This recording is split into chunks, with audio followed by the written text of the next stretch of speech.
Hey everybody, Peter Zeihan here, coming to you from Colorado. I was on my way back from a quick camping trip and found out that Yevgeny Prigozhin, who was the leader of that Wagner Group that launched the pseudo-coup a few weeks ago, was supposedly on a plane that went down in Russia. His death is not a low probability outcome considering his life choices and the people he surrounded himself with.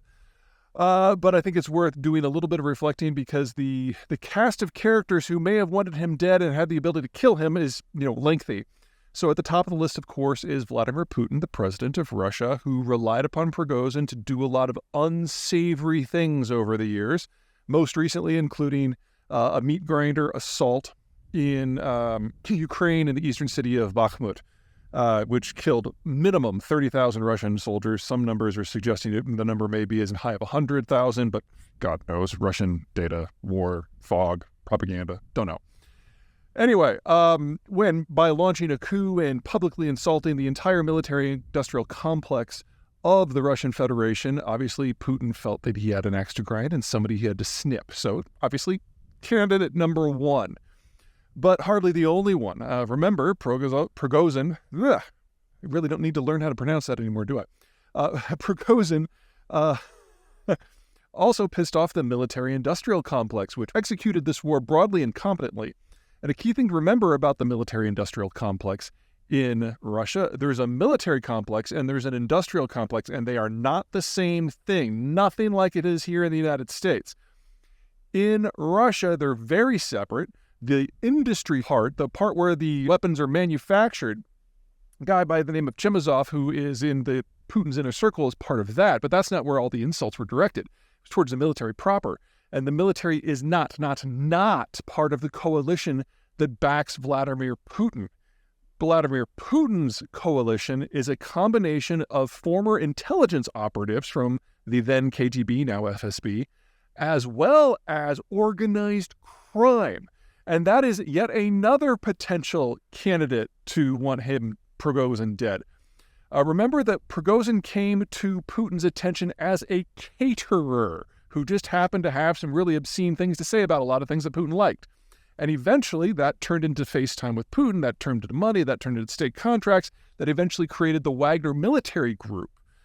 So there are no end of people in Putin's inner circle in the world of organized crime that want this guy dead, either because he screwed them over or he was a stepping stone from them to get more of Putin's ear. Any number of reasons could play. This is, after all, Russia.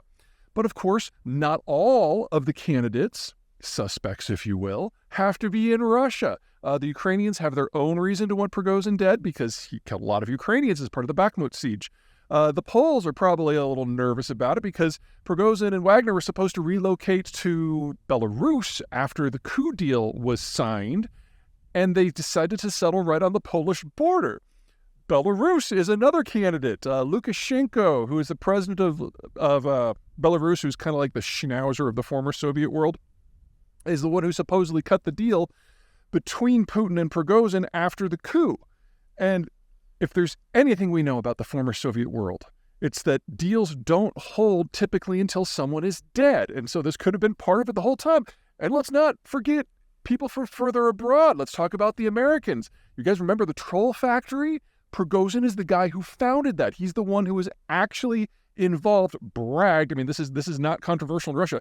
Bragged openly and publicly about interfering in the American presidential election between Hillary Clinton and Donald Trump. So, I mean, there are any number of people here who would love to see a bullet in this guy's head, or in this case, smeared over the landscape in central Russia.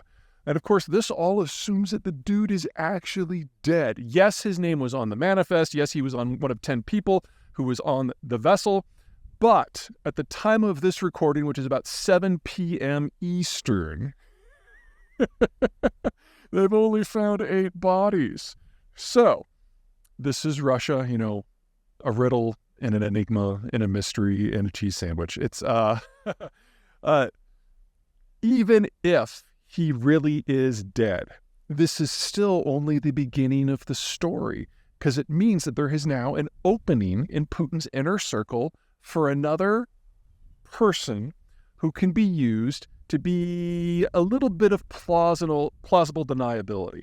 Not only was this the guy who was involved in the Little Green Men fiascos in 2014 and the original Crimea War, not only is this the guy who was interfering in U.S. elections, this is also the guy who's led an operation in a dozen African countries where he's accused of war crimes.